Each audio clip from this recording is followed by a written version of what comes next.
بەناوی خوای بەخشندەی میهرەبان بینەرانی بەڕێز ئەم کاتە و هەموو کاتێکتان باش خۆشحاڵین لە ئەڵلقەیەکی نوێی بەرنامەی باسخوازدا بە خزمەتی ئەوەی بەڕێز گەشتینەوە. کاری ڕێکخراوەیی تەوەری ئەمڕۆی بەرنامەی باسوخواز دەبێت بە میوانداری زۆر بەڕێز دکتۆر بێستون حەمە ساڵح سکرتێری ڕێکخراوی قوتابیانی کوردستان. دکتۆریان زۆر بەخێر بێ و پیرۆزبایی سیانزامین ساڵیادی دامەزانین ڕێکخراوی قوتابیانی کوردستانتان لێەکەین لە جەناب و تەواوی ئەندامانتان. بەڵێ زۆر سپاس کاک ڕیاز دەستخۆشی بۆ جەناب و بە تەواوی هاوکاران لە بەرنامەی باسوخواز سپاس بۆ ئەم دەرفەتە. بەخێبن کاری ڕێکخراوەیی بە شێوەیەکی گشتی لە کوردستاندا لە چه ئاستێکدایە؟ بەڵێ بەناوی خوای بەخشندەی میهرەبان درود و سڵاو و ڕەحمەت بۆ جانی پاکی پێغەمبەری پێشەوە، سڵاو بۆ تەواوی ئەندامان و دۆست و لایەنگرانی ڕێکخراوی قوتابیانی کوردستان پیرۆزبایی بەبوونی ساڵیادی ڕاگەاندنی ڕێکخراوەوە. بۆ سپاس و دەستخۆشیش بۆ تەواوی ئەندام و دۆست و کادیر و ئەندامانمان لە سەرجەمناوەند و بەشەکانی ڕێکخراو و هەموو هاوکارانەی لە سەرەتاوە تاوەکو ئێستا کاریان کردووە. دیارە کاری ڕێکخراوی لە هەرێمی کوردستان ئێستا ئەنگاوگەلێکی باشی بڕیوە بە هۆکاریەوەی کە دەرفەتێکی باش گونجا بۆ کاری ڕێکخراوەکان و ڕێکخراوەکان بەبوونی بەهۆی دوای پەسەندکردنی یاسای کاری ڕێکخراوەی وەکردنەوەی فەرمانگە ڕێکخراوە ناحکومیەکان لە هەرێمی کوردستان هەنگاوێکی باشی نا، بەڵام ئەم هەنگاوەش هەر لە سەرەتادا توانم بڵێم بە ناتەواوی تاوەکوێستە بەردەوامە، چونکە ئێستا لە کوردستان داوەکەم و کایەکانی تر لە کوردستان کای ڕێکخراوەییش بە جۆرێ لە جۆرەکان پێویستە لە خزمەتی ئەجندای پارتە سیاسەکان بێ و پارتە سیاسەکان هەرچێکیان بێ بە ڕێکخراوەکانەوە جێبەجێ بکەن کە ئەمەش لە خۆیدا ئەو کاتەمان ئەوەمان پێنیشانەدا کە کاری ڕێکخراوەیی کاتێک بووە بەرجێک بۆ کاری حیزبیەکان بۆ جێبەجێکردنی ئەجندای حیزبەکان ئەو کاتە ناتوانێت بە ئەو شێوە شمولەی ناوەکەی خۆی کار بکات، چونکە ئێمە ئازاین کاری ڕێکخراوەیی پێویستە کارەکانی بۆ هەمووان بێەوە هەمووان سوودی لێوەربگرن.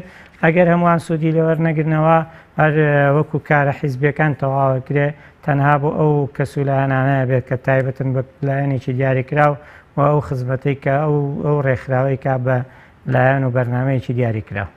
کەواتە قەیرانی سیاسی و ململانەی سیاسی نێوان حیزبەکان و ئەمبار و دۆخە کاریگەریشی کردەوە سەر کار و ئەجێندا و بیرکردنەوەی ڕێکخراوەکان. بەڵێ هەموو جەمگەی کە هەموو جەمگەکانی ژیانی لە هەرێمی کوردستانە بارگایە بە کارە سیاسەکە بە وەزات بە فەزا سیاسەکە و فەزا سیاسی لە کوردستانی ئێستا کاری لەسەر هەموو لایەنەکانی ژیان کردووە، ژیانی هەتا ئاسایی ماڵان کردو، هەتا هەڵسوکەوتی ڕۆژانە کردو، هەتا سەردان و بەسەرکردنەوە کۆمەڵایەتەکان کردو. وەک باسم کرد ئێستا بە قەنەعەتی من لە کوردستانە ڕێکخراوی غەیرە حیزبی نییە، هیچ ڕێکخراوێک نییە لایەنی بێلایەن بێت کە بانگەشەی بۆ کرێت. بە دڵنیام لەوەی کە هەموو ڕێکخراوانی خۆیان بە بێلایەن ئەزانن لە کۆتاییدا خزمەت بە ئەجندایەکی سیاسیەکەن و لە ئەخیرا بارگاوین بە یەکێک لە بارگە سیاسەکان لە هەرێمی کوردستاندا کە ئەمە پێناسی کارە ڕێکخراوەیەکان بێگومان بن لەوەی کە کاریگەریە سیاسەکان بە ڕاستەوخۆیی کار لە ڕێکخراوەکانەکە کە ئەوە ژێمە ئێستا بە چاوی خۆمانەی بینین زۆر جار کە شتێکەکەی لە خزمەتێکی تەواوە بە کۆمەڵگا بە چینێک توێژێکی دیاریکراو کە ئێمە وەک ڕێکخراوی قوتابیان بە توێژی قوتابی، بەڵام ڕێکخراوەکان نائن بەدەمتەوە کە هەرچەند ئەوەش یعنی ناونیشانێکی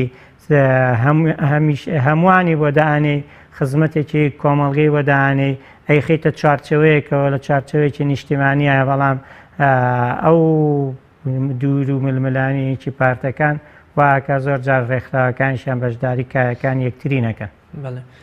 کە دەڵین کاری ڕێکخراوەی یا کاری پیشەیی مەبەستمان لە چه جۆرە کارێکەیە ئەو چوارچەوەی کە ڕێکخراوێ دائێنێ بۆی کارەکانی تیاجێ بێتەوە ئەو کارانە کامانن؟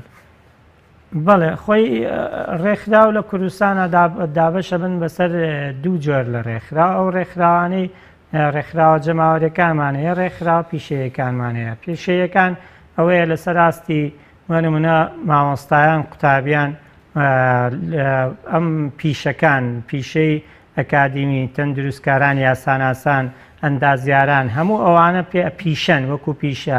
ڕێکخراوە جەماوەریەکان بریتە لەوەی کە کار بۆ جەماوەرەکە کارێکە کادی ترە و کارە ئاساییە هەمووی هیلایەنێکی دیاریکراوە بێ، ینی هەموو لایەنەکان بێ ئەبێ کارێک بکە خزمەت بە کۆمەڵگە بکە چین و توێژەکانی کۆمەڵگا ئاشناکە و هەروە ئاستی ڕۆشنبیری و هۆشیاریان بەرز دەکاتەوە. ئەمە جەماوەریەکان پیشەیەکانی ژۆک باس کرد. ئێستا ڕێکخراوە پیشەیە حیزبیەکان لە کوردستاندان ئەمانە ڕێکخراوە قوتابی خوێندکاریەکان دەتوانن بڵێن فراوانترینیانن ئەم ڕێکخراوە قوتابی خوێندکارانە چونکە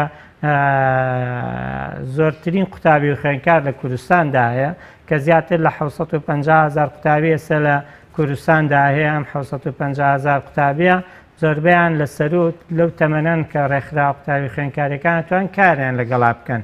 ئەم کارکردانە وای لێ هاتووە پێویستە زۆر بە فراوانتر بیرکەنەوە کارەکانیان تەنها بۆ خزمەتی چینی و توێژی قوتابیان و بەرزکردنەوەی ئاستی هۆشیاری قوتابی خوێندکار بێت لە کوردستان. دکتۆر ڕخنەیەکی گەورە کە ئاراستەی هەموو ڕێکخراوە پیشەی و جەماوەریەکان ئەکرێت کە ئەوەیە ئەوەندەی کار بۆ حیزب یان بە شێوەی حیزبی و ئایدۆلۆژیان بیرەکەنەوە ینی بە شێوەیەکی وەکوڵێ مەدەنیانە و بێلایەنانە ناجوڵێن. هۆکاری ئەمە چییە؟ وڵای هۆکاری ئەمە سیستەمی سیاسیەرێن کوردستانەوە پارێگۆدە ئەو خەڵکان کە دەسەڵاتیان دەستە لە هەرێمی کوردستانە بێگومان کاتێک یاسای کاری ڕێکخراوەکان لە کوردستان دانرا و هەروە فەرمانگای ڕێکخراوە ناحکومیەکان دروست کرا. سیستەمی سیاسی لە کوردستان وای کرد کە ڕێکخراوێکی زۆر دروست بێ ئەم ڕێکخراوانە بڕن پارەی حکوومەت بەکاربێنن و سەرفیکەن لە کوردستاندا. بۆ ئەمە پارتە سیاسی دەسەڵاتدارەکان بە تایبەتی ئەم دوو پارتی حکومڕانی بە درێژایی تەمەنی کوردستانی پارتی دیموکراتی کوردستانی چەتە نیشتیمانی کوردستان هاتن ژمارەیەکی زۆر ڕێکخراویان دروستکردن. ژمارە زۆرەی ڕێکخراویان ئاراستەی فەرمانگەی ڕێکخراوە ناحکومیەکان کرد لەوێەوە بۆ ئەوەی کە پرۆژەکان وەربگرن پارەی حکوومەت بێنەوە جارێکی تر لەو کۆمەڵگا سەرفیکەنەوە. ئەمە ئەو ڕەخنەیە ئەگەر بەرەوەی خەڵک بیگرێ من خۆم باسم کرد. هۆکاری ئەمە ئەوەیە مادەم ئێستا بە جۆرێ لە جۆرەکان پارتە سیاسەکان لە کوردستان پێیان وایە بە جۆرێک لە جۆرەکان بەرهەڵەستیەک دروست بووە بۆ کاری حیزبی ڕەنگە کاری ڕێکخراوەی ئاسانتر بڕاتە شوێنەکانەوە ڕەنگە فەزاکان زۆر ینی خێراتر ببڕێ لە ئەخیرەوە پارتەکان بۆ ئەوەی کە من پێم وایە یعنی پێویستە پارتی سیاسی لە هەموو دنیادا لە کوردستانی ژۆک بەشێک لە دنیا ئەبێ پلانی ئەیوبی و پلانی بەدیلی هەبێ کاتێک کە ئەتوانێ ئەزانێ وەک پارت ناتوانێت بچێتە پێش وەک ڕێکخراوە چێتە پێش دێتەوە بەکارێنێ. مادەم لە کوردستان ئەم عەقڵەتە سیاسیە ئیشەکە بێگومان لەوەی کە عەقڵەتە ڕێکخراوەکەی ژەمە ئیشەکە مادەم لە کوردستان حیزبی دەسەڵاتدار حکوومەت بەکارێنێ بە خزمەتی خۆی کاتێک کە ڕێکخراوێک کە خزمەتی پێ بکە کاتێک کە سیستەمی سیاسیەوێ خزمەتی پێ بکە کاتێک کە دەستوریەوێ خزمەتی پێ بکە حکوومەتی دەستوری خزمەتی پێ بکە هەموو کایەکانی ئەوێ بۆی خزمەتی پێ بکە بێگومان بن لەوەی کە ڕێکخراوەکانی شەوێ بۆی خزمەتی پێ بکە.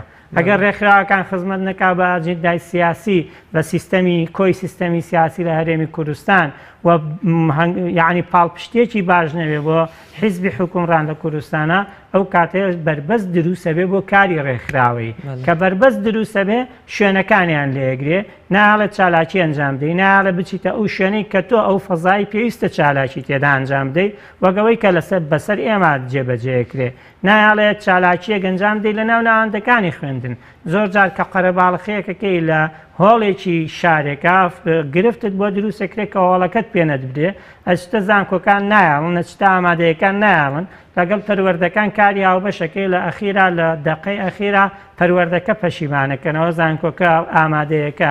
ئەمە ئەو فەزا سیاسی لە کوردستان هەیە ڕنگدانەوەی بەسەر هەموو کایەکانی ژیانی بە تاکی هەرێمی کوردستان هەیە.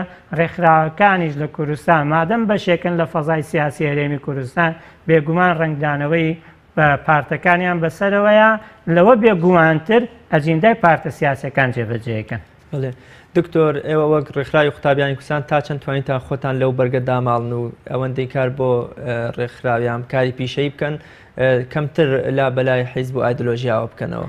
ئێمە ئەگەر من باسی کەم ڕەنگە خەڵک پێی وابێ ئێستا ینی خۆماڵە کێشم و خەڵکی تر شەن کەمەکەمەوە ئێمە ینی لە ساڕۆژی ڕاگەاندنی ڕێکخراوی قوتابیانی کوردستان ئەنجومەنی سیاسی کۆمەڵی ئیسلامی بروسکەیەکی ئاراستەکردین لە بروسکەکە 5 داوای لێکردین.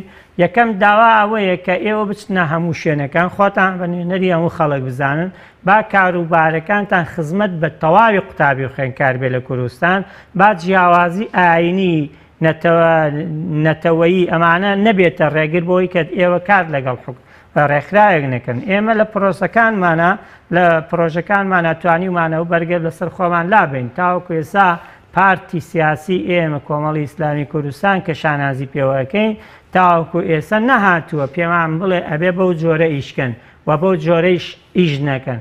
کۆمەڵێ بنەمای ئەساسی لە ڕێکخراوی قوتابیانی کوردستان هەیە لە سەرەتاوە تاوەکو ئێستا و تاوەکو دوای منیژێمە لەسەر بنەمای ئەساسی خۆمان کارەکەین. ئەو بنەمایەیە کە ئێمە ئاوێتین بە قوتابی و خوێندکاری خۆمان لە کوردستاندا کێشە و گرفتی قوتابیان ئێمە هەمیشە لە سنگەری قوتابی و خوێندکاران قوتابی خوێندکار هەر کێشە و گرفتێکیانە بێ ئێمە لەو بەرەین هەوڵەدەین بەرەی قوتابی و خوێندکار بەهێزکەین، هەوڵەدەین دەنجێک یعنی پردێک بین بۆ گەیاندنی دەنجی قوتابی و خوێندکار بەلایەنە سێبەلایانی پەیوەندیدار کە لە حکوومەت و پەرلەمان. ئێمە لە پرۆژەکانی کاری ڕێکخراوەییواندا هەموو کەس بە شایەدی هەموو کەسێک هەموو کەس سودمەند بووە لە قوتابی موسڵمانی زۆر مولتەزیم موسڵمانی ئاسایی خەڵکێک کە نامولتەزیمە خەڵکێک تەنانەت موسڵمانیش نییە لە پرۆژەکانی ئەمە خزمەتەکرێ و سودمەند دەبێ و هیچ جارێک هیچ ڕێگریەک نەبووە کە مادەم تۆ بەم شێوەنیت نابێ بێت بەشدار بینە ناو کارەکانی ئێمە. بەڵام ئێمە بۆ خۆمان تایبەتمەندی خۆمانمان هەیە بۆ ئەندامەکانی خۆمان تایبەتمەندی خۆمانمان هەیە کە ڕێکخراوێکی ئیسلامین باگراوندێکی ئیسلامیمان هەیە بەڵام پێناسەکەشمان ڕێکخراوی قوتابیانی کوردستان ماڵی سەرجەم قوتابی خوێندکارانی کوردستانە بەبێ جیاوازی ئاین ڕەگەز نەتەوە. دکتۆر گیان هەموو حیزبێکیش تەوان مافی خۆیەتی کە ڕێکخراوی هەبێ بۆ ئەوەی وەکوڵێ لەم فلتەرەوە لەم ڕێگەیە بچێتە ناو هەموو چین توێژەکانی کۆمەڵگەوە.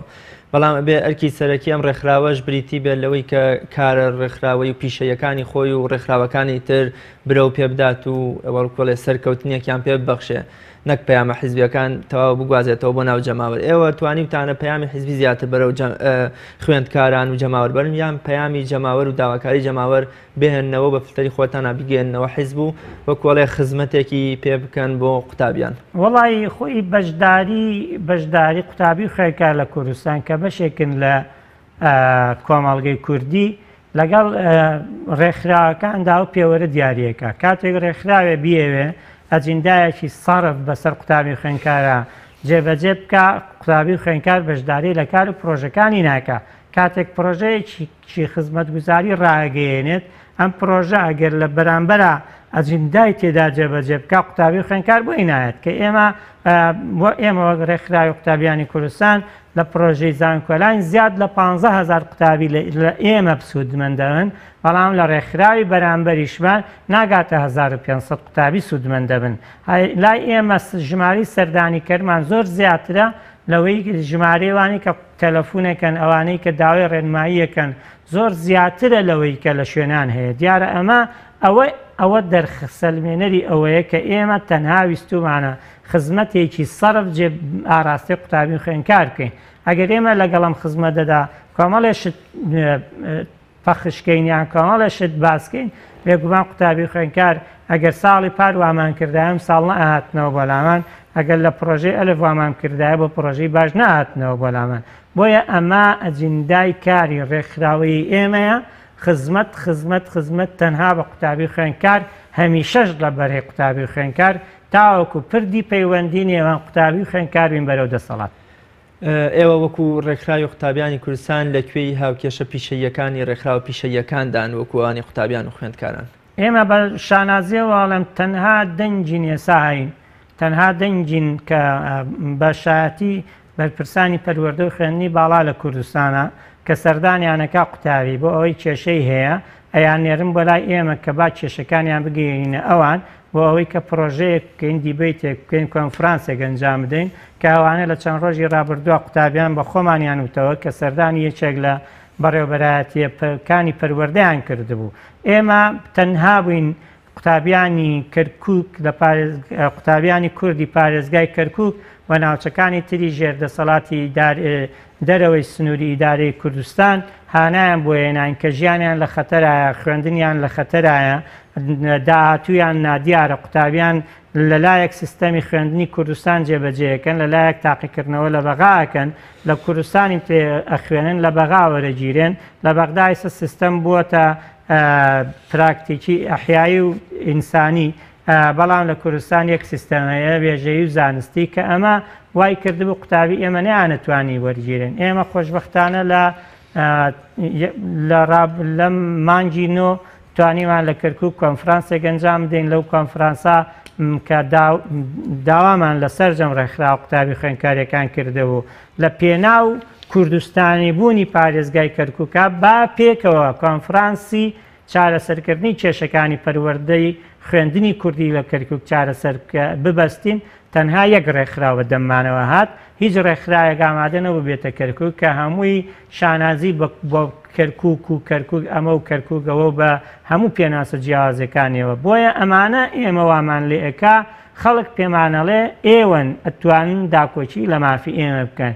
ئێمە بووین بۆ نمونە داکۆچیمان کۆبوونەوەی ڕێکخراوەکانمان داوا کرد بۆ ئەوەی کە ڕەدی پارەوەرگرتن لە قوتابی خوێندکار بکەینەوە. ئێمە بووین لە کەرکووک کۆنفرانسمان ئەنجامدا، ئێمە بووین هەڵمەتی بەرفراوانی پرۆسی زانکۆلاینمان هەڵبژار، ڕامانگەیان چەند ساڵە بەردەوامین ڕێکخرا و کەسی تری ژاتن چاویان لە ئێمە کرد. ئێمە بووین لە پێشەوە خولی سەرتاسەری سەرکەوتنمان لە هەموو کوردستاندا هەیە. قوتابی خوێندکاری 12 ئامادەی دێن بەشدارن و لەو بەشداریا بکەم بە پارەیەکی زۆر ڕەمزی تاوەکو بێن بتوان قوتابی لێەوە سوودمەند بێ، تاوەکو بتوانێت لێرەوە قەرەبوویەوەش کاتەوە ئەگەر مانجێک لە خوێندن دوا بکەوێت پۆلی 12 ئامادەی وانەکان بخوێنێت. دکتۆر لەگەڵ ئەم هەموو چالاکی و دەستکەوتانەی کە هەشتان بووە، بەڵام هەستەکەین ڕێگری و لەم پەریشتان هەر بۆ دروست دەکرێت. هۆکاری ئەمە چییە؟ ئایا ڕۆڵی ئێوە چییە لە نێشتنی ئەو لەمپەر و ڕێگریاندا؟ وەڵا ڕۆڵی ئێمە کۆڵمەدانە، ڕۆڵی ئێمە بەدیلە.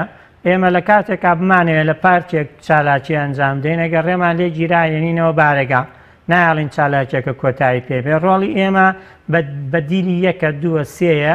ڕۆڵی ئێمە ئەوەیە ئێمە بە هیچ جۆرێک کۆڵ نادەین. لە کاتێکا لە هەولێر چالاکی ئەنجامەدەی خزمەتی قوتابی خوێندکارەکەی بە هاوکاری کۆمەڵێک ڕێکخراوی دڵسۆز لە شاری هەولێر لە بەشە ناوخۆیی شەوکەت کۆمەڵی ڕێکخراو دێین لەگەڵ ئێمە یەکێکچین لەو پرۆژەیە خوانی بەربانکردنەوە بە قوتابی ئامادەیەکەی کە ئێمە هاوکاریان بووین، بەڵام لە بەرامبەردا دەسەڵات دێ بەرپرسی ناوەندی هەولێری ڕێکخراوی قوتابیانی کوردستانە کاتە سزنەوە.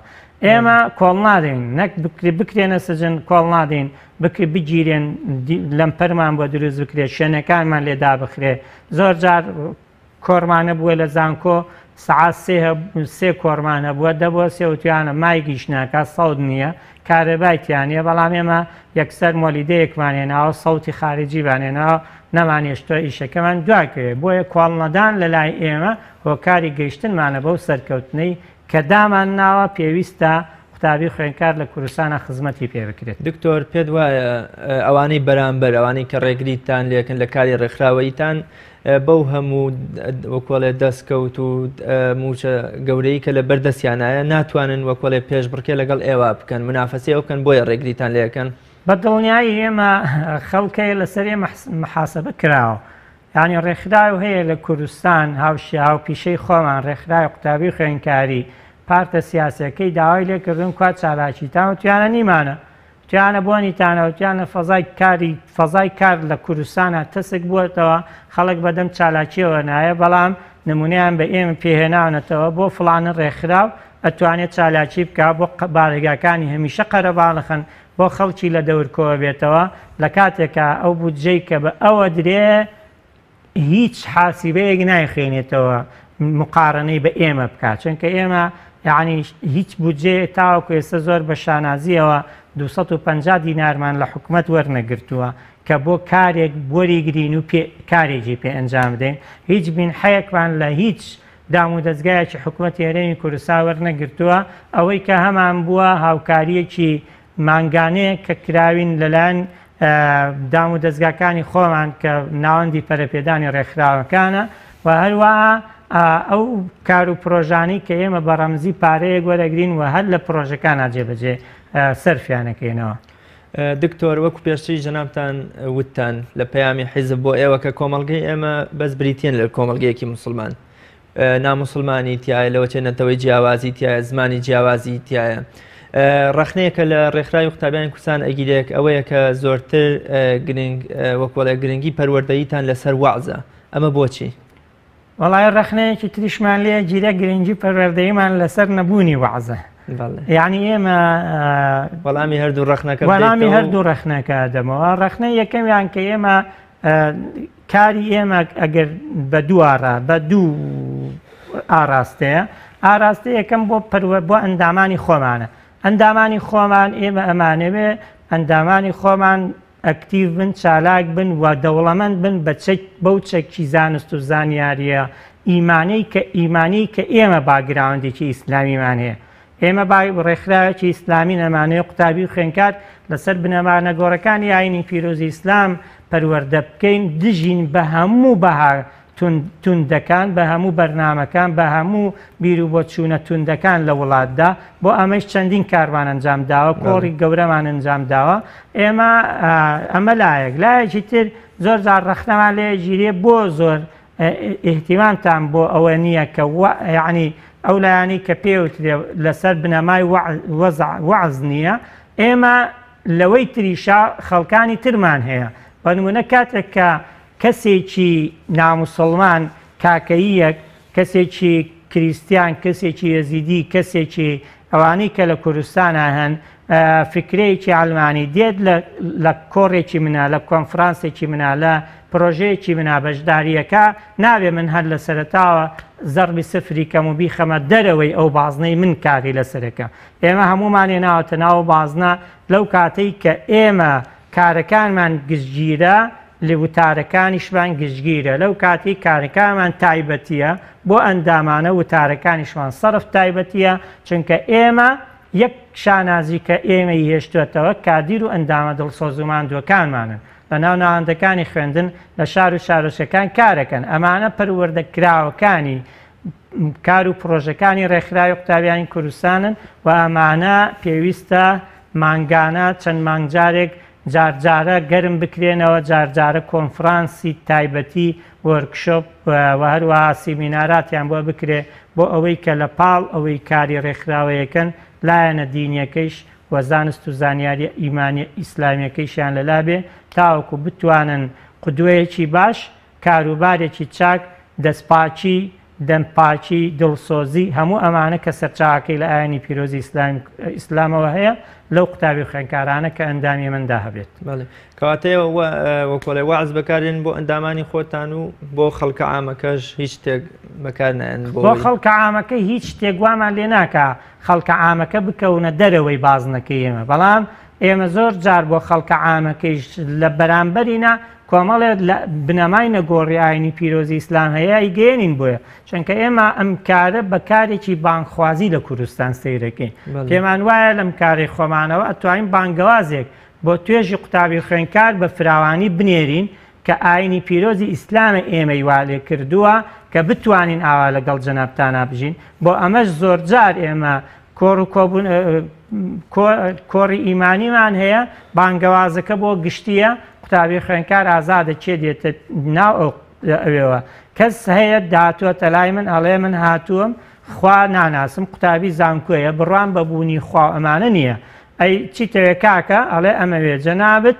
خۆت چین هەنێ پرسیارت لێ یەکەم جابم بەرەوە کەسێتریشم پێ بناسیێنە جابم باتەوە خۆم جابێ دەمەوە کەسێتری پێ ناسیێم جا بەداتەوە لە ئەخیرەوە ئەگەڕێتەوە بۆ ئەوەی کە وەکو من چۆن بڕوان بەخوا هەیە چۆن پابەندی ئەسڵە فەرمانەکانی خوام ئەویش پابەند دەبێ ئەمە چۆن بەو شێوەی ئەوە توانێت بێت مخاتەبەی من بکات منیش لەگەڵەوە مخاتەبەی ئەوەکەم ئامانجیشمە ئەم کەسە وەک منی لێبێ ئامانجم نییە ئەم کەسە وەکو خۆی بەردەوام بێت چونکە ئێمە لەگەڵ ئامانجەکانمان ڕزگارکردنی توێژی قوتابی خوێندکارە و هێنانیانە لە ئەوەی کە بەرەوخوای گەورە زیاتر بێن، زیاتر خوای گەورە بناسن، زیاتر پابند بن بە فەرمانەکانی خوای گەورەوە.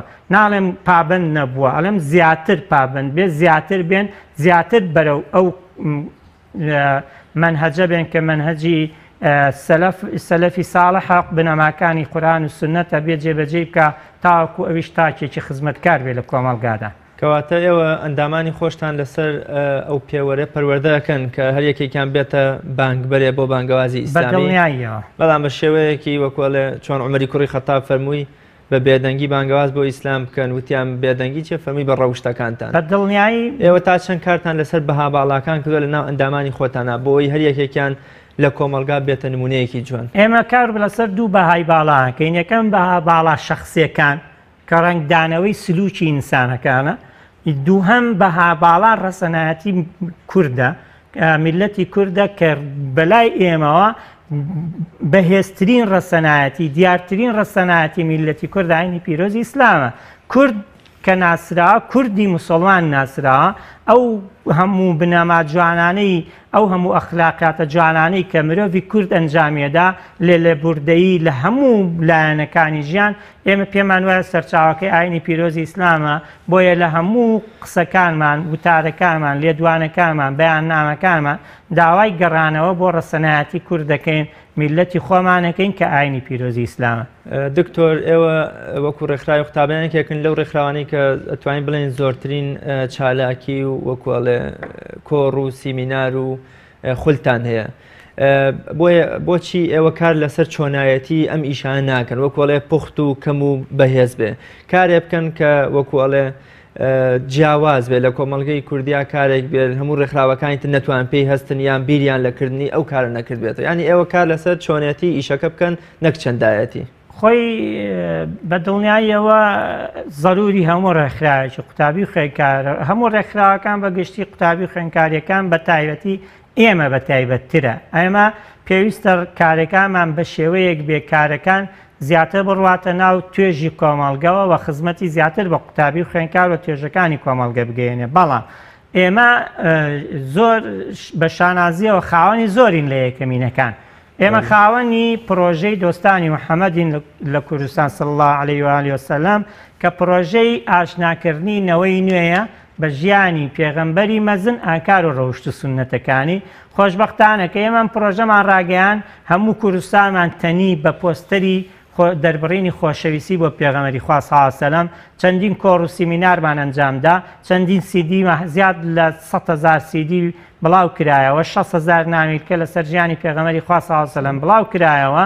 ئەمە لە کاتێکا بوو لە ساڵی 2008 لە کوردستان، لە دەرەوەی کوردستان ڕێڕێزی بەرامبەر بە سەروەرمان پێغەمبەر حەزرەتی محەممەدی کوڕی عەبدوڵڵاه صلی الله عليه و آله وسلم کرا. لەو کاتە ئێمە ئەومان ڕاگەیان، بەڵام دوای ئەوە خەڵکانێکی زۆر هاتن بە شێوازی جیاواز بە ناوی جیاواز هاتن پرۆژەی دۆستان، هاوشێوی پرۆژەی دۆستانیان ڕاگەیان. ئەمە یەک. دوو، ئێمە خاوەنی پرۆژە خوری سەرکەوتنین بۆ قوتابی و خوێندکاری 12 ئامادەیی کە سەرەتاکەی لە 2003 بالضبط لەگەڵ ڕاگەیاندنی ڕێکخراوی قوتابیانی کوردستان و پێش ئەوەشکا بووە، بەڵام لەو کاتەی ئێمە بە فراوانی هەموو کوردستانمان پێگرتەوە تاکە خوڵ بووین لەسەر تاسەری هەرێمی کوردستان کە بە شێوازی تەنها وتنەوەی وانەکان نەبوون، ڕێنیشاندەریش بوو بۆ ئەوەی قوتابی خوێندکار چۆن وەڵام بداتەوە، چۆن کۆشش بکات، چۆن کاتەکانی ڕێک بخات. ئێستا بە شانازیەوە خەڵکانێکی زۆر دەستیان داوەتە ئەم کارە. لە لای ئێمە بۆ بازرگانی نییە، بەڵام ئێستا خەڵک بۆ بازرگانی ئەنجامێدا، بۆیە زۆر گرنگە ئێمە کارەکانمان جارێکی تر داڕێژینەوە. بێگومان کاری ڕێکخراوەیی لە کوردستان، ئێمە ڕێکخراوی قوتابیانی کوردستان تازە لە کۆنگرە بووینەتەوە کە 8 مانگە، لەم 8 مانگدا ئەبێ بە فۆرمێکی تازەوە بینە ناو کۆمەڵگا. بێگومان پلانی ساڵانی کاریشمان هەموو پلانێک تایبەتمەندە تەنیا بۆ 1 ساڵ، ئەو ساڵە چی بخوازێ ئەوە ئەنجامەدەین. دکتۆر، زۆربەی کارەکانتان توانین بڵێن لە 90% کارەکانتان باگراوندێکی ئاینی هەیە، یان بڵێن شێوازێکی ئاینی وەرگرت و مۆرکێکی ئاینی پێوە دیار. ئێوە تا چەند توانیتانە چەمکی نەتەوەی خۆشەویستی کورد و نیشتیمانی کورد لای ئەندامانتان وەکوڵێ برەو پێ بدەن وەکوەڵێ شێوازێک لە ڕەسەنکردنەوەی چەمکینەتەوەی بە ئەندامەکانتان بدەن و ئەم مەیدانەش بۆ ڕێکخراوە چەپەکان و ڕێکخراوە دینیەکانی تر بەتاڵ و خاڵی نەکەن. وەڵای من ئەڵێم لە سەداسەتی کارەکانمان مۆرچێکی ئاینی پێوەیە، ئێمە ڕێکخراوێکی ئیسلامین، بەڵام ئاینە ئێمەی وای لێ کردووە لە سەداسەدیش خەمی کۆمەڵگەمان بێ. ئێوە بۆ لە ناوەکەتاندا ناوی ئاینتان لێ کردوتەوە بۆ منیان ئیسلامی پێوە نییە بۆ ئەوەی هەموو چین و توێژەکانی کۆمەڵگە بگرنەوە، بەڵام لە کاتێکە ناوی کوردستانتان تێکردووە. ئێمە ڕێکخراوێکین کارەکەین لە کوردستان، هەموو خەڵکی کوردستان بە سەرژمێریەکان لە 98% موسڵمانە. پێمان وایە مادەم ئێمە کەمینە لە کوردستان ناموسڵمانە، پێویستە ئێمە بەها ئاینەکان ئاینە پێمانەڵێ کە نەتەوەی خۆمان خۆشوێ، ئاینە پێمانەوێ دڵسۆز بین بۆ گەل، دڵسۆز بین بۆ نیشتیمان، ئاینە پێمانەڵێ دەستپاک بین، ئاینە پێمانەڵێ گەندەڵ نەبین، ئاینە پێمانەڵێ پێکەوە بژین، ئاینە پێمانەڵێ سەلام بکەن، ئاینە پێمانەڵێ هەموو کەسێک بە ئینسان، چونکە لە قورآنی پیرۆز چەندە یا ئەیوهە الەذینە ئامەنوا هەیە، ئەی چەندە یا ئەیوهە الناس هەیە. قورآن خوای گەورە میهرەبان وەلەقەد کەڕەمنا بەنی ئادەمی هەیە، واتە هەموو نەوەکانی ئادەم لای ڕێز لێگیراون، کەواتە ئێمە با یعنی قورآن بە بنەما گشتەکەی ئێمەش بە بنەما گشتی بە فراوانی کارمان بۆ هەموو قوتابی و خوێنکار لە کوردستان هەیە. مناڵێم لە 100% ئێمە باگراونتە ئاینەکان بەسەرمانە ئەبێ زاڵ بێ، ئەگەریش زاڵ نییە ئەبێ زاڵیکەین، چونکە تا بنەما ئاینیەکان تا باگراونتە دینیەکان بەسەرمانە زاڵ بێ، خۆشەویستی خاک، نەتەوە، گەل، سیستەم، دڵسۆزی، نازا ئەمانی کە هەمووی بۆ بەکارێنرێ ئێمە لە پێشینەوەی هەموو کەسێکە بین.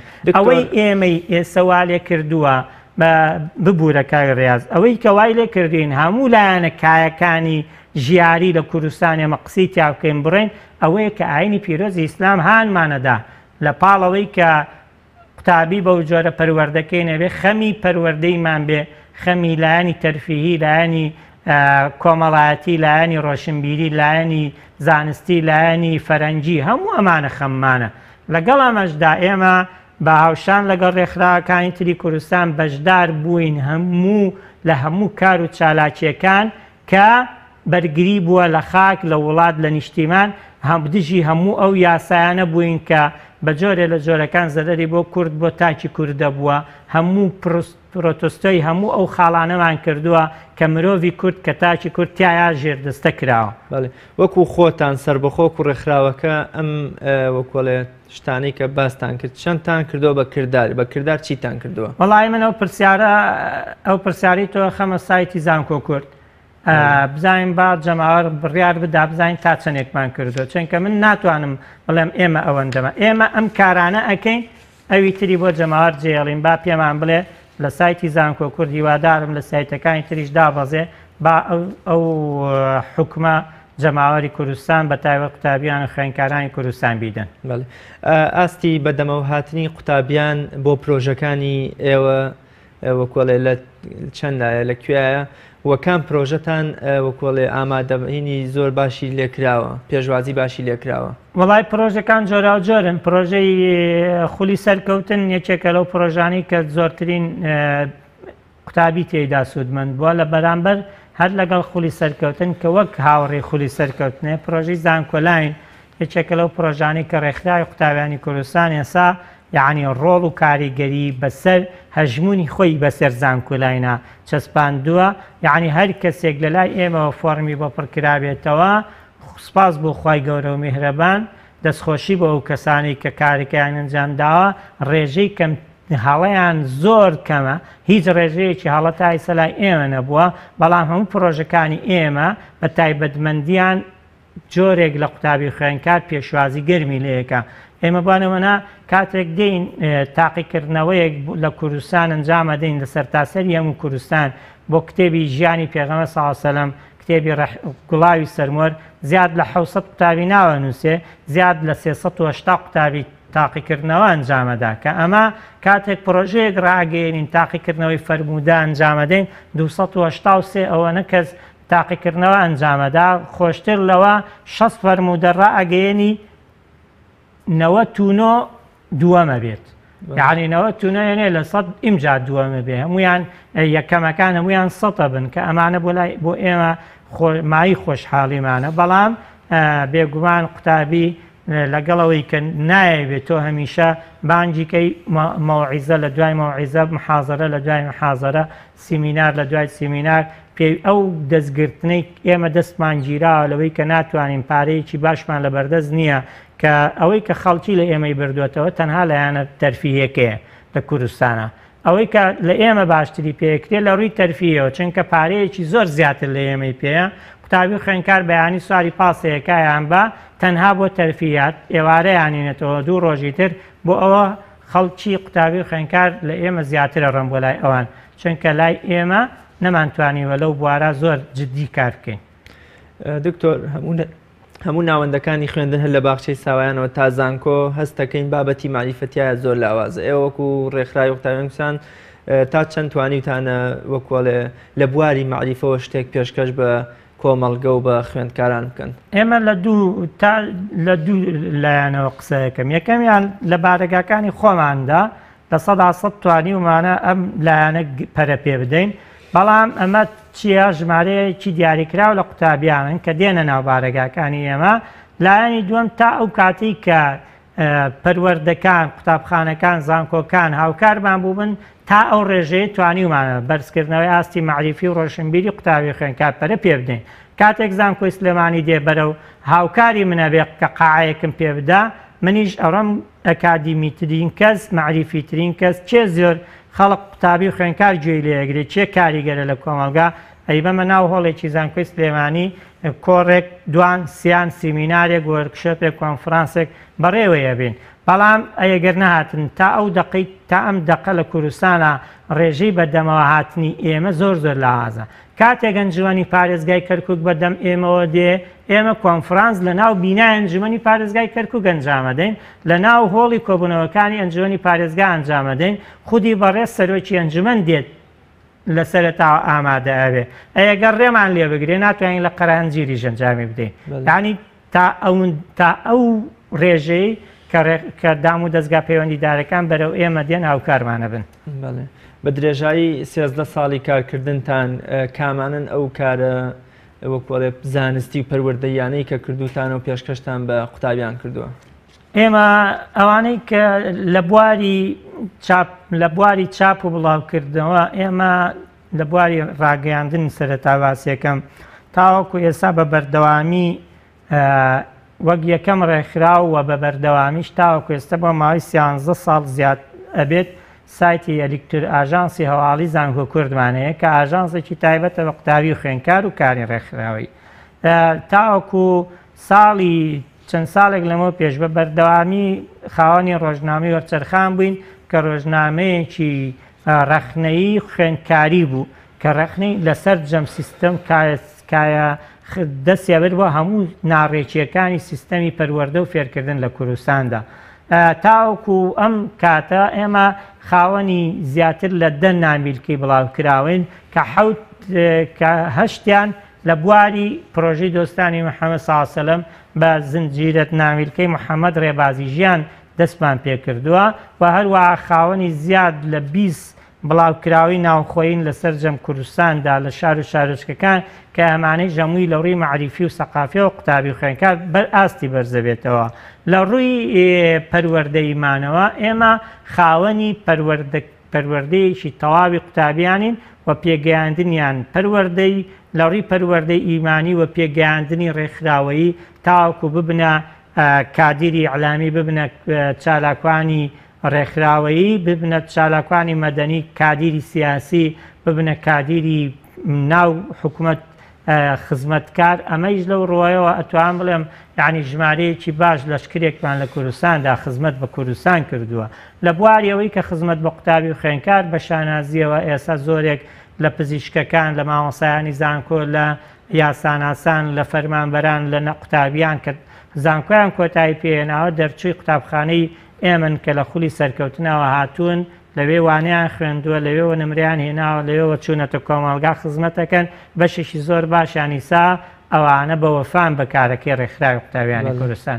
لە ڕووی ئەوەیش کە تا چەندێک ئەندامی یعنی کادیرمان پێشکەش بە قوتابی هاوکاری بە حیزب و حکومەتەوە ژمارەکەم وت لە هەموو کۆڕ و کۆبوونەوە کۆنفرانسە ناوخۆی و خارجیەکانی تایبەت بە قوتابی و خوێندکار بەشێکیش بە گەنجان ئێمە هەمووی بەردەوام بەشدار بووین و هەمیشە لەوێ پێشەنگ بووین. پرۆژەمان پێشکەش کردووە لەوێ دەستمانە بووە لەوەی کە داهاتووی ئەم وڵاتە بنەخشێنین. ئێمە ئەندازیاری پێکەوە ژیانی ڕێکخراوەکان بووین لە کاتێکا زۆر زەختمان لێکرا فشارمان لێکرا لە کاتێکدا هەوڵ هەبوو بۆ ئەوەی ئێمە کە لە پارتەکەی ئێمەوە ئێمەش بمان کوژێننەوە لەسەر ئەساس ساحەی ڕێکخراوەیی لە کوردستان نەمێنین بەڵام چینە فیدراسیۆن لەگەڵ فیدراسیۆن ڕێکخراوی قوتابی خوێندکارەکان لەوێیش ئەندازیاری لێک نزیکردنەوە پێکەوە ژیانی ڕێکخراوەکان بووین. ئێوە گەنج پەروەردە ئەکەن یا پێ ئەگەن یا خوێندکار ئایا بۆ کۆمەڵگە ئەبێ بۆ خۆی ئەبێ بۆ حیزب ئەبێ بۆ حکومەت ئەبێ کام لەم چوار بوارە کۆمەڵگە خۆی حیزب یا حکومەت وە کۆڵێ پشکی شێری بەرکەوتووە لەوەی کە ئێوە ئەندامانی خۆتانیان پێشکەش بکەن؟ وەڵای من ئاڵێم هەمویان یعنی هەموو لەمانە پشکی یعنی بە پێی تەخەسوسی قوتابیەکانیان بەرکەوتووە.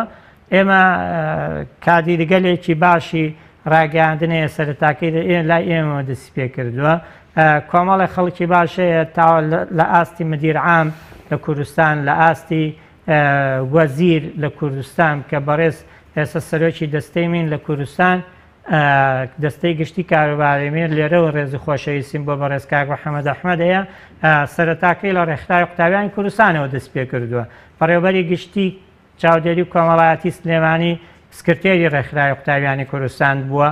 بەڕێوەبەرەکان لە وەزارەتی ژینگە لە وەزارەتەکانی تر لە هەندێک لە دام و دەستگاکانی حکوومەتی هەرێمی کوردستان لە دەستە سەربەخۆکان هەمویان کادیری ڕێکخراوی قوتابیانی کوردستانیان تیا بووە لەوێ کارەکەن بە بێگومان لە کۆمەڵی ئیسلامی لەوێش کادیری ئێمەی لێ بووە ئێستا خزمەتەکەن و هەروەها دەنگی دلێرن و ژمارەیەکی حساب بۆکراون لە بواری سیاسیە کە نەخشەی سیاسی لە کوردستان یەکێکن لەو پارتانی کە بەدەستیانە لە بۆ خۆیشی ئێمە توانیمانە بەشایەتیوانەی لێرە ئیشیان کردووە. ئەو خەڵکانە ئەڵێ سەرەتا هاتمە ناو ئێوە ئەلەرزیم کە قسم بۆ 2 کەسە کرد بەڵام ئێستا قسە بۆ 2000 کەسەکە هەڵێ ئەلەرزیم کە کامێرە ڕووی تێکردم بەڵام ئێستا 20 مایک بەرامبەری و 20 کامێرە و 20 پەیامنێت پرسیاری لێکا زۆر بە ئاسانیش بە زۆر بە موسەیتریش جا بەداتەوە. ئەمە لە بواری خۆی لە بواری حکوومەت لە بواری فەزا سیاسی و ڕۆشنبیری و ڕێکخراوەکەیش لە کوردستاندا. دکتۆریان ئێوە تا چەند توانیوتانەوە کۆڵێ خەم و کێشەی قوتابیان چارەسەر بکەن وە کامانن ئەو کێشە گەورانی کە ئێوە توانیتان وەک ڕێکخراوەکەتان چارەسەری بکەن بە تایبەت کە ئێستا دۆخی خوێندن و خوێندکار و قوتابی بە شێوەیەکی گشتی لە کوردستانە لە دۆخێکی ناهەموار و خراپدایە. پرۆسەی پەروەردە و فێرکردن لە کوردستاندا پرۆسەیەکە دەسەڵاتداران لە کوردستانە نایانەوێت چاک بێ دەسەڵات خواخوایەتینەوەی داهاتووی کوردستان نەخوێندەوار بێ ئەجینا زۆر ئاسایی بوو ئەو دەنگە ناڕازانی مامۆسایان ببیسترایە لە پێناو داهاتووی نەوەکانی ئێستامان بۆی داهاتویان پرسنگدار وایە وایە حکوومەتی هەرێمی کوردستان هەموو قەیران و ئەمانی تێپەڕاندایە ڕەوشی پەروەردە و خوێندنی ڕێک خستایەتەوە. ئەمە لەلایەکی تر ئێمە قوتابی لە 2 لایەنەوە توانین لە خزمەت بە قوتابی خوێندکارین کێشەکانیان بۆ چارەسەرکەین. یەکێک لە لایەنەکان بوونی دەستگای ڕاژەی ڕێکخراوی قوتابیانی کوردستانە کە دەستگایەکە لە بواری مادی هاوکاری قوتابی خوێندکارەکە بە هاوکاری و هەماهەنگی دەوڵەمەندان و خواپیاوان و ئەوانەی کە لە کوردستانیانەوێت دەستی خێر بن بۆ ئەوەی دەستێک بن بۆی قوتابیەک خوێندن تەواو بکە کە ئێمە لەو دەستگایە توانیمانە بە هاوکاری دەوڵەمەندان ڕێکخراوە خێرخوازەکان ژمارەیەکی زۆر قوتابی خوێندکار هاوکاری بکەین. لەلایەکی تر ئێمە ئێستا لە خولی ئێستا و ڕابردوویش بەڵام ئێستا زیاتر دەستگای ڕێنمامان دروست کردو سنتەری ڕێنما. ئەم سنتەرە تایبەتە بە چارەسەرکردنی کێشە کۆمەڵایەتی و دەرونیەکانی قوتابی خوێندکار کە ئەمەش لە ڕێگەی چەند پسپۆرێکی بواری کۆمەڵناسی و دەروونناسیەوە لە کاتێکا قوتابی خوێندکار دێتە لای ئێمە لە ڕۆژێکی دیاریکرا و جێی لێگرن لە ڕووی کۆمەڵایەتیەوە لە ڕووی دەرونیەوە کێشەکانی بۆ چارەسەرەکەن کە ئەمە پێمان وایە کاری ئێمەیە ئێمە ئەبێ قوتابی و خوێندکار بزانین کێشەکانیان تەنها لە ڕووی مادیەوە نییە، لە ڕووی دەرونیەوەیە، لە ڕووی کۆمەڵایەتیەوەی زۆر جار نەفەس لە ڕووی نەفسیشەوە کێشەی لەگەڵ مامۆستا، لەگەڵ ماڵەوە، لەگەڵ برا خوشک کۆمەلگا، لە گەڕک کۆڵان شار هەیە، ئەبێ ئەمانیشیان بۆ چارەسەر بکرێ. دکتۆریان ئێوە تا چەند کارتان کردووە و بەرهەمتان دیارە لەوەی کە توانی بێتان کاراسانی بۆ ئەندامانی خۆتانیان بە شێوەیەکی گشتی بۆ قوتابیان بکەن کە لە زانکۆکانی دەرەوە و ڕۆژهەڵاتی ناوەڕاستە درێژە بە خوێندنی خۆیان بدەن؟ ئێمە سەرەتا بەشێک لە ڕێکخراوی قوتابیانی کوردستانە بوو بەشی پەرەپێدانی خوێندنی باڵا، دوای ئەوەیە کە قوتابی خوێندکار خوێندنی تەواوە کرا هاتە لای ئێمە، لە لای ئێمەوە ئێمە کاراسانیمان بۆ کرد لە ڕێی وەرگرتنی قبول و ئەمانەی کە ئەکرێ لە هەموو وڵاتان هەوڵ بدرێ بۆ هاوکاری ئەمانجیمان لەگەڵ زانکۆکانی دەرەوە لە تورکیا، لە ئێران، لە لوبنان، لە میسر، لە سوودان، هەتا لە زانکۆی ئۆکسفۆرد هەندێک زانکۆی تری شاکرد لەگەڵیان دانیشتنمان کرد بۆ ئەوەی قوتابی ئێمە لەوێ وەربگیرێ. لە ڕێی وەفدەکان کە هاتوونەتە کوردستان ئێمە چوین ئەو شتانەمان باس کردووە، زۆر جار بڕیارمان وەرگرتووە هاوکاربوون. لە ئێستا بەشی پەرەپێدانی خوێندنی باڵا لە کوردستان لە لای ئێمە وەکو ڕێکخراوی قوتابیان نەماوە، دەستگای پەرەپێدانی خوێندنی باڵا هەیە سەر بە ناوەندی ڕێکخراوەکانە کە ئێمەش سەر بەو ناوەندین لە ڕێو ناوەندەوە کاروبارەکانی خۆیان ئەنجامەدەن. خۆشبەختانەی سەژما کاراسانیان بۆ ژمارەیەکی زۆر قوتابی خوێندکار کردووە کە بڕن پە درێژە بە خوێندن بدەن تاوەکو بێنەوە خزمەت بکەن، بەڵام ئێمە لەمە ئەساسین لەم دەستگاوە هاوکار و هەوانجێکی باشین و ئێمە پێیانەڵێن ئەم قوتابیانە ڕێیان نیشانەدەینیان نێرین بۆ ئەوێ تاوەکو لێەوە درێژە بە خوێندن بدەن. کاتی بەرنامەکەم زۆر کەمی ماوە، پێم خۆشە پەیامتان بە شێوەیەکی گشتی بۆ قوتابیان دەرببڕن. پەیامتان بۆ قوتابیان چییە؟ وەڵای پەیامم بۆ دۆخەنا هەموارەی خوێندن کە لە کوردستاندا هەیە. پەیامم بۆ قوتابیانی خۆشەویست ئەوەیە کە ئێمە لە بەیاننامەی ساڵڕۆژی ڕاگەاندنی ژڵامان گەاندبوو کە قوتابی خوێندکار یعنی هەمیشە خەباتی مەدەنی دوور لە هەموو تونوتیژێک ئەنجامدا تاوەکو دەسەڵات ناچارێکا بەوەی کە سیستەم لە کوردستاندا لە خزمەت قوتابی خوێندکار بێ. پەیامی دووەم بۆ ڕێکخراوەکانە تکایە وەرن بە دەنگمانەوە با پێکەوە ئەو کۆنفرانسەی ئێمە بانگەشەمان بۆ کردە پێکەوە ئەنجامی بدەین تاوەکو قەیرانی خوێندن لە کوردستان بە گشتیوە لە سلێمانی و هەڵەبجە و گەرمیان و ڕاپەڕین بە تایبەتی کە لێرە حکومەت خواخوایەتی نەکرێتەوە. وەزیری پەروەردە زۆر جار بە ئاشکراڵێ ناتوانین دوای دوومان ئەم پرۆسە درێژە پێ بدەین. لە کاتێکە بیوتە خەمە خۆین نابێ بگاتەوە ئەبێ وعد بێ ئەگەر نەگەی پێش دوومان بۆم چارەسەر نەکردن وەکو وەزیر دەست لە کارەکەمە کێشمەوە، بەڵام زۆر زوو بە خەڵکی ئەڵێ ئەیدا بەجێ خەڵکە ئەگەر دوومان تێپەڕێمە ناتوانین کارە بکەین. بەداخەوە کە ئەوە وەزیرێکی پەروەردە بێ لە بری ئەوەی خەمی بێ کە ئەم کارە بگاتەوە بە زوو ئەیڵێتەوە خواخوایەتی ئەمڕۆ 59 ڕۆژ بێ بەیانی 6 بێ بۆ ئەوەی ئەو لە 6 سایەکسە بڕیارەکەی دەرکا کە من پێم وایە ناتوانێت ئەو جۆرە بڕیارە دەرکا و خوێندنیش ئەوە خوێندن مامۆستا و قوتابی دوو پێکێنەری ئەساسین. وەزارەتی پەروەردە تەنها لایەنە ئیداریەکەیەتی تا دوو پێگەێنەرە ئەساسیەکە هەبن خوێندنیش بەردەوامە بێ. پەیامیشمان بۆ سیستەمی سیاسی بۆ دەسەڵات لە کوردستانە ئەوەیە با ئاشتەوایی نیشتیمانی ڕابگەێنرێ چیتر بەسە بەرژەوەندی سیاسی حیزبێک کەسیەکان ناکرێ هەموو کوردستان بکرێتە قوربانی شەخصێک کورسیەک حیزبێک چەند کۆمەڵێکی دیاری کراو. ئەوێ کوردستان بۆ هەمووانە ئێمە بە هەمومان شۆڕش و ڕاپەڕێنمان کرد. کوردستان هەمومان کوردین، کەس نییە بە تەنیا کوردوێ. کاتێک کە دەساکە ڕژێمی بەعز لە کوردستان گوندەکانی خاپورکرد نەهات بڵێ گوندی فلانە پارت و فلانە پارت با بمێنێتەوە. کاتێک چیمیابارانی هەڵەبجە کرا چیمیایی لە ئاسمانەوە کەوتە خوارەوە، خەڵکی ئیسلامی نائیسلامی عەلمانی نەعەلمانی هەمووی بە یەکەوە شەید کرد. کەس هەمویان چوونە یەک چاڵ لە یەک چاڵ بە هەمویانەوە پیان وترا شەیدانی هەڵەبجە، پیان وترا ئەنفالەکانی گەرمیان و ناوچەکانی کوردستان. بۆیە پەیامی ئێمە پەیامی پێکەوەیی بەردەوامی درێژەدانی کوردستانە تاوەکو کوردستانێکی ئاوەدان و خۆشگوزەران بێ بۆ هەمووان. دکتۆریان ئێمە هیچ نەماوە بپرسین ئەگەر شتێکەوە نەماوت بێ یان نەمان پرسی بێ جەنابتان ئاماژەیەکی کورتی پێ بکەن. و وەڵات زۆر سپاس بۆ جەنابتان، سپاس بۆ هەموو هاوکارانی ڕێکخراوی قوتابیانی کوردستان، بۆ سکرتێرەکانی پێشوو، بۆ کادیر و ئەندامان لە مەکتەبی سکرتارێت ڕێز و خۆشەویستیم بۆ دایک و باوکی هەموو قوتابیان و خوێندکاران ئەندامانی ڕێکخراو داوای دوعای خێر بۆ ئەو بەڕێزانی کە لە ڕێکخراوی قوتابیان بوون و ئێستا نەماون وفاتیان کردووە گەڕاونەتەوە بۆ لای خوای گەورە و میهرەبان ئەوانە داواکارم خوای گەورە لیان خۆش بێ ئەو کارانەی ئەنجامیان داوە بە چاکە لە دەفتەری چاکەکانیان نووسراو بێ و ڕەحم بە هەموو لایەکمان بکە. زۆر سوپاس بۆ ئێوەش. زۆر سپاس بۆ ئامادەبوون دکتۆریان. بینەرانی بەڕێز بەم شێوەیە هاتینە کۆتایی ئەڵقەی ئەمڕۆمان تا بە یەگەیشتنەوەی تر بەخوای گەورە میهرەبانتان دەسپێرین خواتان لەگەڵ.